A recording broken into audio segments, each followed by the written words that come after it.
បាទជំរាបសួរបាទប្រិយមិត្តទាំងអស់គ្នាបាទថ្ងៃនេះខ្ញុំចង់បង្ហាញ3ចំណុចបាទ3ចំណុចតាក់ទងជាមួយនឹង Google Sheet បាទចំណុចទី1គឺនិយាយអំពីការដាក់បាទលេខរៀងអូតូបាទដោយស្វ័យប្រវត្តិបាទចំណុចទី2យើងនិយាយអំពីការ design table បាទ design table ចំណុចទី3ខ្ញុំនឹងបង្ហាញពីរូបមន្តសាំបន្តទៀតហ្នឹងហើយអូខេឥឡូវកុំឲ្យខាត់ពេលយូរយើងចាប់ផ្ដើម បាទអញ្ចឹងយើងចូលមកនៅក្នុង Google Sheet បែបហ្នឹងមកបាទអញ្ចឹងរបៀបចូល Google Sheet អ្នកនរគ្នាដឹងហើយអញ្ចឹងយើងចូលក្នុង Drive ក៏បានយើងចូលតាម VA address ក៏បានណាយើងគាត់ថា sheet.new អញ្ចឹងក៏បានដែរអូខេអ្នកនរគ្នាមកយើងមើលឃើញផ្ទាំងដែលខ្ញុំបានបង្កើតឲ្យខ្លះហើយបាទនេះគឺជាតារាងទំនិញបាទនេះគឺជាតារាងទំនិញអញ្ចឹងដំបូងខ្ញុំចង់បង្ហាញអ្នកនរគ្នាអំពីការដាក់លេខអូតូបាទដាក់លេខអូតូអញ្ចឹងរបៀបដាក់លេខអូតូយើងគ្រាន់តែវាយបាទលេខរៀងអូតូយើងគ្រាន់តែវាយលេខ1មួយមកហើយលេខ2មួយទៀតមកតមកយើង select អញ្ចឹងមកបាទ select អញ្ចឹងហើយអ្នកនរគ្នាគ្រាន់តែយកមកយើងហ្នឹងដាក់ឲ្យចំកន្លែងការ៉េ4ជ្រុងនេះមកហើយឲ្យមានដាក់ឲ្យចំហើយឲ្យមានរាងជាសញ្ញាបូកនេះឲ្យចំសញ្ញាបូកអញ្ចឹងមកហើយអូសវាចុះក្រោមអូសដល់កន្លែងណាមួយដែលយើងចង់បានណាឃើញទេអូខេឃើញទេអញ្ចឹងយើងអូសអញ្ចឹងមកប៉ុន្តែចំណុចមួយទៀតយើងអាចប្រើរូបមន្តមួយទៀតគឺគេហៅរូបមន្ត sequence នេះយើងប្រើរូបមន្ត sequence ហ្នឹងហើយអញ្ចឹង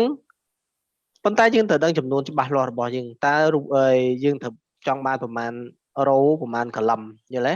អញ្ចឹងយើងត្រូវដឹងចំនួនដែលយើងចង់បានលេខរៀងចំនួនដែលយើងចង់បានហ្នឹងឥឡូវខ្ញុំចង់បាន6ខ្ញុំដាក់6ខ្ញុំបិទមកវិញមកហើយខ្ញុំ enter អញ្ចឹងវាធ្លាក់ហ្មងឃើញទេអានោះរូបមន្ត sequence អូខេសុំម្ដងទៀតអញ្ចឹងមានពីរចំណុចចំពោះលេខរៀងអូតូយើងដាក់លេខ1បាទធ្វើដោយដៃលេខ2អញ្ចឹងទៅតមកយើងស្រឡាញ់ចេះតមកយើងអូសចុះឃើញទេបាទទី2ចំណុចទី2វិធានទី2គឺយើងប្រើរូបមន្តគឺរូបមន្ត sequence បាទរូបមន្ត sequence ដាក់សញ្ញាស្មើអញ្ចឹងមក sequence បាទ sequence បាទនេះជារូបមន្ត sequence បាទណា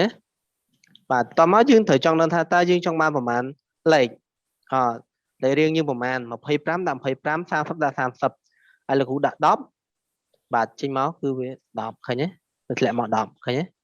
ហើយលើលោកគ្រូអត់ចង់បាន10ទេគ្រូចង់បានត្រឹម4ទេអញ្ចឹងលោកគ្រូដូរបាទដូរបាទ sequence ម្ដងទៀត sequence បាទ sequence ហើយបើកដាក់លេខ4គ្រូជឿត្រឹមលេខ4ទេបាទលេខ4ទេបាទបាទលេខ4ណាចឹងយល់រូបមន្ត sequence រូបមន្តដែលប្រើប្រាស់សម្រាប់ដាក់លេខអូតូហើយនឹងការដាក់អូតូដោយដៃអូខេឥឡូវចូលដល់ចំណុចទី2ខ្ញុំចង់បង្ហាញអ្នកនរគ្នាអំពីការដាក់ border និងការ design មួយចំនួនអញ្ចឹងអ្នកនរគ្នាមើលនេះនេះគឺជាអត់ទាន់បានដាក់ border វាទេមានថាស៊ុំជុំវិញនៃកិច្ចការរបស់យើងអញ្ចឹងយើង select លើវាមកអញ្ចឹងមកតមកអ្នកនរគ្នាបាទចូលឡើងនេះឃើញទេចូលឡើងហ្នឹងមកបាទនេះយកពាក្យថា border ឃើញទេ border អញ្ចឹងយើង select មកយើងយកពណ៌ជុំវិញនឹងមកហើយយើងអាចដាក់ color វាមកដាក់ color នៃ border ហ្នឹងមកហ្នឹងអូខេចាប់ឃើញទេយើងអាច select មកបន្តិចមក font ហ្នឹងចង់និយាយថា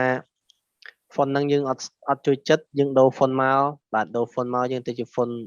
ចេះក្បានតែចិត្តយើងមើលវាធ្លាក់មកក្រោមមកធ្លាក់មកក្រោមអញ្ចឹងយើងដាក់វាកដាលអញ្ចឹងហើយបើធ្លាក់មកក្រោមយើងត្រូវធ្វើមិនទៀតនេះ vertical align អញ្ចឹងចូល vertical align ហ្នឹងមកគឺចុចឡើងនេះណាដាក់ពណ៌វាមកដាក់ពណ៌ឲ្យវាមកដាក់ពណ៌ឲ្យខាងក្រោយវាមកហើយដាក់ពណ៌អក្សរទៀតបាទដាក់អក្សរតិចមកបាទហើយយើងអាច merge បានយើងចង់ share នេះគេថាបញ្ជីទំនិញអញ្ចឹងយើង select មក merge cell វាចូលគ្នាបាន merge ចុច select អញ្ចឹងនេះ merge ឃើញទេ merge cell អញ្ចឹងយើងអូសចុះក្រោមបន្តិចដើម្បីស្រួល share អក្សរព្រោះយើងដាក់ធំបន្តិចដាក់ថាបញ្ជីបាទឈ្មោះទំនិញយើងដូរវាតិចមកដូរអក្សរបន្តិចមកដូរពុំអក្សរដាក់មូលអញ្ចឹងហើយមកកដាលហើយឲ្យវានឹកកដាលដែរហើយយើងដាក់ដាក់ background របស់វាហើយដាក់ពណ៌ឲ្យអក្សរ ដាក់ពណ៌អីដាក់ខ្ញុំដាក់ពណ៌នេះស្អាតទេអូខេតោះអញ្ចឹងនេះគឺជាចំណុចទី2ដែលខ្ញុំចង់បង្ហាញបាទតកតមួយការ design ហ្នឹងហើយអញ្ចឹងបន្តមកចំណុចទី3បាទចំណុចទី3ខ្ញុំចង់បង្ហាញអំពីនេះគឺយើងមានទំនិញរបស់យើងមានកូកាមាន Pepsi មាន Sting មានទឹកសុទ្ធអញ្ចឹងអានេះគិតជាកេសណាចំនួនកេសបាទចំនួនកេសថានេះ24កេ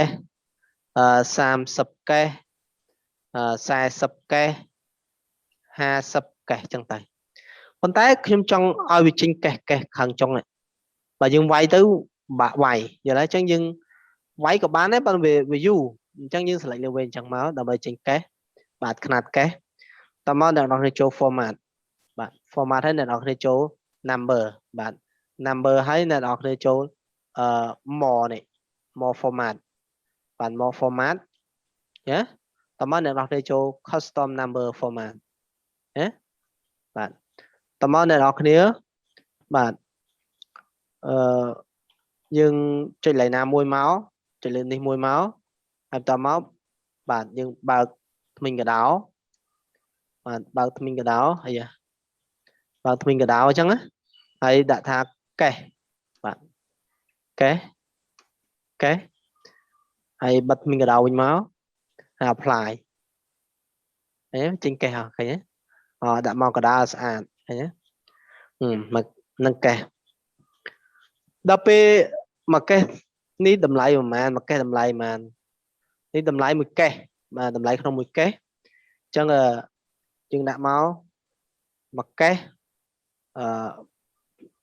ដាក់ថា$10 $10ចេះដាក់ទៅអានេះ$30អានេះ$25